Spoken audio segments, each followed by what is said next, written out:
اس نے مجھے اپنے ساتھ لیٹا لیا۔ جو ہی اس کی انف لگی میں وہاں سے بھاگ گئی۔ اگر میری بات کا اعتبار نہ الفی تو اس کے محافظوں سے پوچھ لو۔ اس دوران ایک آدمی نے فخر کو قہوہ پلایا۔ ذرا سی دیر بعد فخر کا مزاج بدلنے لگا۔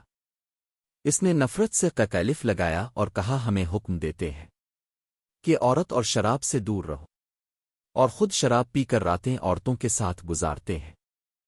فخر محسوس ہی نہ کر سکا کہ لڑکی کی کہانی محض بے بنیاد ہے، اور نہ ہی وہ یہ محسوس کر سکا کہ اس کا مزاج کیوں بدل گیا ہے۔ اسے حشیش پلا دی گئی تھی۔ اس پر ایسا نشہ طاری ہو چکا تھا جسے وہ نشہ نہیں سمجھتا تھا۔ وہ اب اپنے تصوروں میں بادشاہ بن چکا تھا۔ لڑکی کے چہرے پر مشل کے جھولے کی روشنی ناچ رہی تھی۔ اس کے بکھرے ہوئے سیاہی مائل برے بال چمک رہے تھے۔ وہ فخر کو پہلے سے زیادہ حسین نظر آنے لگی۔ اس نے بےتاب ہو کر کہا تم اگر چاہو تو میں تمہیں اپنی پناہ میں لیتا ہوں۔ نہیں، لڑکی ڈر کر پیچھے ہٹ گئی اور بولے تم بھی میرے ساتھ اپنے سلطان جیسا سلوک کرو گے؟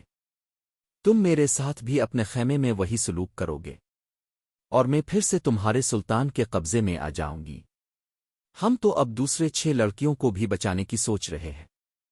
ایک تاجر نے کہا ہم عزت ان کی بچانا چاہتے تھے، مگر ہم سے بھول ہوئی۔ فخر المصری کی نگاہیں لڑکی پر جمی ہوئی تھیں۔ اس نے اتنی خوبصورت لڑکی کبھی نہیں دیکھی تھی۔ خیمے میں خاموشی طاری ہو گئی، جسے کرسٹوفر نے توڑا۔ اس نے کہا تم عرب سے الفی ہو یا مصری ہو؟ مصری فخر نے کہا میں 2 جنگیں لڑ چکا ہوں، اس لیے مجھے یہ عہدہ دیا گیا ہے۔ سودانی فوج کہاں ہے جس کا سالار ناجی ہی؟ کرسٹوفر نے پوچھا۔ اس فوج کا ایک سپاہی بھی ہمارے ساتھ نہیں آیا، فخر نے جواب دیا۔ جانتے ہو ایسا کیوں ہوا ہے؟ کرسٹوفر نے کہا سوڈانیوں نے صلاح الدین ایوبی کی امارت اور کمان کو تسلیم نہیں کیا۔ وہ فوج اپنے آپ کو عزت سمجھتی ہے۔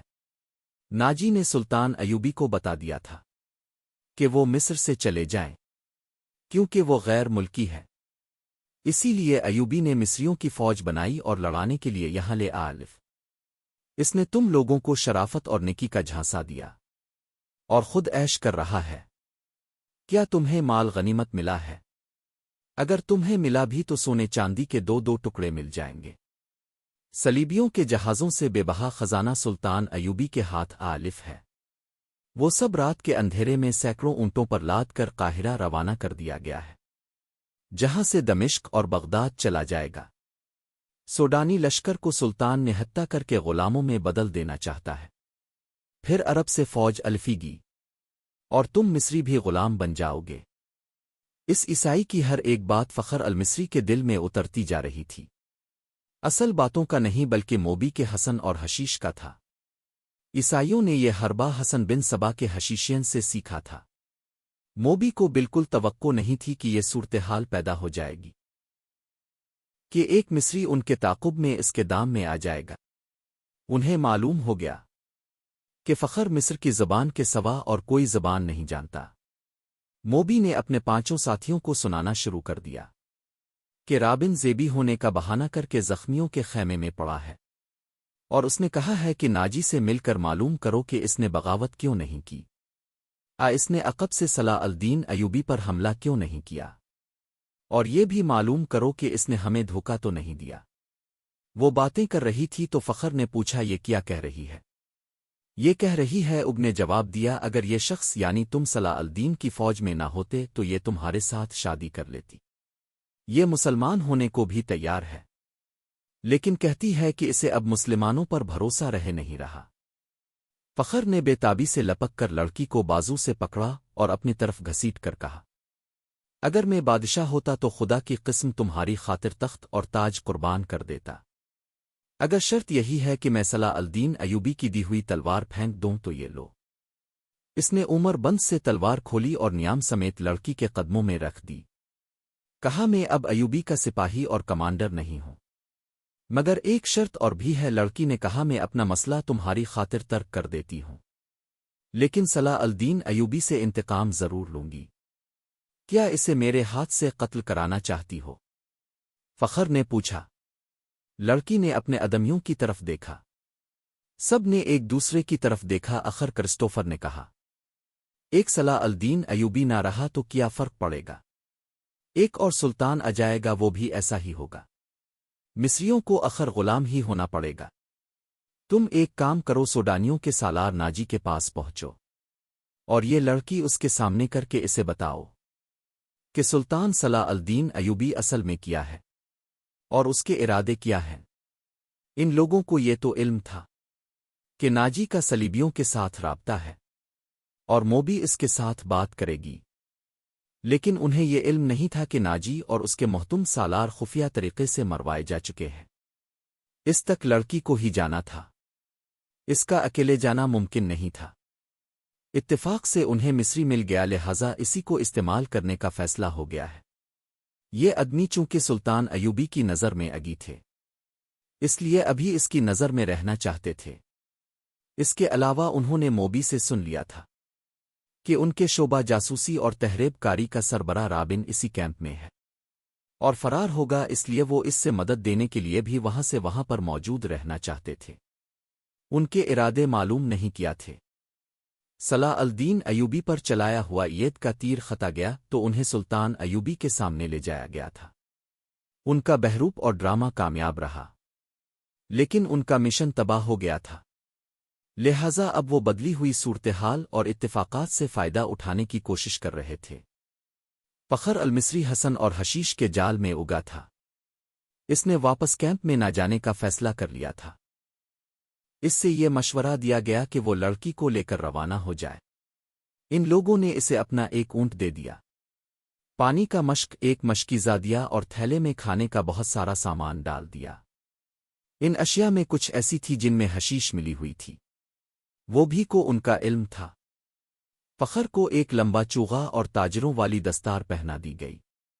لڑکی اونٹ پر سوار ہوئی، اس کے پیچھے فخر سوار ہو گیا اور اونٹ چل پڑا۔ فخر گرد و پیش سے بے خبر تھا اور وہ اپنے ماضی سے بھی بے خبر ہو گیا تھا۔ صرف یہ احساس اس پر غالب تھا کہ زمین کی حسین ترین لڑکی اس کے قبضے میں ہے، جس نے سلطان کو ٹھکرا کر اسے پسند کیا ہے۔ فخر نے موبی کو دونوں بازوں میں لے کر اس کی پیٹھ اپنے سینے سے لگا لی۔ موبی نے کہا، تم عیسائی کمانڈروں اور اپنے سلطان کی طرح وحشی تو نہیں بنو گے۔ میں تمہاری ملکیت ہوں، جو چاہو کرو، مگر میں پھر تم سے نفرت کروں گی۔ کہو تو میں اونٹ سے اتر جاتا ہوں۔ فخر نے اپنے بازوں سے نکال کر کہا، مجھے صرف یہ بتا دو کہ تم مجھے دل سے چاہتی ہو۔ محض مجبوری کے عالم میں میری پناہ لی ہے۔ پناہ تو میں ان تاجروں سے بھی لے سکتی تھی۔ موبی نے جواب دیا، لیکن تم مجھے اتنے اچھے لگے کہ تمہاری خاطر مذہب تک چھوڑنے کا فیصلہ کر لیا۔ اس نے جذباتی باتیں کر کے فخر کے اعصاب پر قبضہ کر لیا اور رات گزرتی چلی گئی۔ سفر کم و بیش 5 دنوں تھا، لیکن فخر المصری عام راستوں سے ہٹ کر جا رہا تھا کیونکہ وہ بگوڑا فوجی تھا۔ موبی کو نیند آنے لگی، اس نے سر پیچھے فخر کے سینے پر رکھ دیا اور گہری نیند سو گئی۔ اونٹ چلتا رہا، فخر جتا رہا۔ صلاح الدین ایوبی صبح کی نماز پڑھ کر فارغ ہوا ہی تھا کہ دربان اطلاع دی کہ علی بن سفیان آلف ہے۔ سلطان دوڑ کر باہر نکلا۔ اس کے منہ سے علی بن سفیان کے سلام کے جو اب سے پہلے یہ الفاظ نکلے، ادھر کی کیا خبر ہے؟ ابھی تک خیریت ہے؟ علی بن سفیان نے جواب دیا، مگر سوڈانی لشکر میں بے اطمینانی بڑھتی جا رہی ہے۔ میں نے اس لشکر میں اپنے جو مخبر چھوڑے تھے، ان کی اطلاع سے پتہ چلتا ہے کہ ان کے کسی ایک بھی کمانڈر نے قیادت سنبھال لی تو بغاوت ہو جائے گی۔ صلاح الدین ایوبی اسے اپنے خیمے میں لے گیا۔ علی بن سفیان کہہ رہا تھا، ناجی اور اس کے سرکردہ سرداروں کو تو ہم نے ختم کر دیا ہے، لیکن وہ مصری فوج کے خلاف سلانیوں میں نفرت کا جو زہر پھیلا گئے تھے، اس کا اثر ذرا بھی کم نہیں ہوا۔ ان کی بیتنانی کی دوسری وجہ ان کے سالاروں کی گمشدگی ہے۔ میں نے اپنے مخبروں کی زبان یہ خبر مشہور کرا دی ہے کہ ان کے سالار بحیرہ روم کے محاذ پر گئے ہوئے ہیں۔ اگر امیر محترم مجھے شک ہوتا ہے کہ سونانیوں میں شکوک اور شبہات پائے جاتے ہیں، جیسے انہیں علم ہو گیا ہے کہ ان کی سالاروں کو قید کر لیا گیا ہے اور مار بھی دیا گیا ہے، اگر بغاوت ہو گئی تو مصر میں جو ہمارے دستے ہیں وہ اسے دبا سکیں گے؟ صلاح الدین ایوبی نے پوچھا ہے، کیا وہ 50,000 تجربہ کار فوج کا مقابلہ کر سکیں گے؟